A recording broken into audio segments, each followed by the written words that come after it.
জয় শ্রীরাম বন্ধুগণ। আজকে দুপুর অনেক দিন পরে আমি কাকু এবং দাদা করে চলে যাই দীঘা। কিন্তু দীঘা যাওয়ার আগে আমরা গাড়ির রেস্টুরেন্টে গিয়ে তার পেট ভর্তি করানোর পরে কিছু সময় পরে আমরা দীঘা পৌঁছে যাই এবং সেখানে গিয়ে আমাদের ডিসাইড হয় যে আমরা প্রথমে জগন্নাথ টেম্পলটা দেখতে যাবো, যেটা এই রিসেন্ট খোলার কথা। এবং দেখতে দেখতে আমরা জগন্নাথ মন্দিরের সামনে পৌঁছে যাই। আর এই জগন্নাথ মন্দিরটা এক্স্যাক্টলি তার রেপ্লিকা এবং এই জগন্নাথ মন্দিরের ঠিক অপোজিট সাইডে একটা পার্ক তৈরি হচ্ছে, যেটা আপনারা দেখতে পাচ্ছেন। তো আমরা তার মধ্যে চলে যাই, কিন্তু দুঃখের ব্যাপার হলো এই পার্কটা সম্পূর্ণভাবে রেডি হয়নি।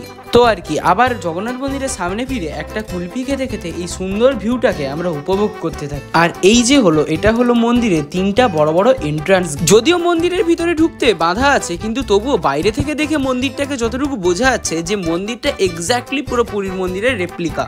আপনাদের এই বিষয়ে কি মতামত সেটা আপনাদের কমেন্টে জানাবেন। তো যাই হোক, তারপরে আমরা দীঘায় পৌঁছে যাই এবং শরীরে একটু এনার্জি আনতে আমরা 1 কাপ করে চা খেয়ে নিই এবং দীঘা সি বিচের চারদিকে একটু ঘুরতে থাকি। এবং দীঘা সি বিচের চারদিকে ঘুরতে ঘুরতে অনেকটা ক্যালোরি খরচা হয়ে যাওয়ার জন্য আমরা সেটাকে রিগেন করার জন্য পাপড়ি চাট এবং দই ফুচকা সাহায্য। এবং মেন সমস্যা হলো এইবার যখনই আমরা গাড়ির কাছে আসি দেখতে পাই যে গাড়ির চাকা পুরোপুরি পাংচার হয়ে গেছে। এবং কাছাকাছি কোনো মেকানিক না থাকার জন্য আমরা ডিসিশন নিই যে আমরা নিজেই স্টেপনি করে গাড়ির টায়ার চেঞ্জ করো। এবং টায়ার সবকিছু চেঞ্জ করার পরে আমরা যখন দেখি যে আমাদের পুরোনো টায়ার একদম ফ্ল্যাট হয়ে গেছিল এবং ভালোভাবে টায়ার সবকিছু লাগানোর পরে আমরা যখন মেকানিকের কাছে যাই তখন সে বলে যে গাড়িতে পাংচার হয়নি, কিন্তু তার ভলপিন নষ্ট হয়ে গেছে। তো আর কি, তারপরে আমরা দীঘা থেকে বাড়ি চলে আসি। এবং আপনাদের যদি ভিডিওটি ভালো লাগে তো ভিডিওটিকে লাইক, কমেন্ট, শেয়ার এবং চ্যানেলটিকে সাবস্ক্রাইব করবেন। দেখা হচ্ছে আপনাদের সঙ্গে আবার নেক্সট ভিডিওতে।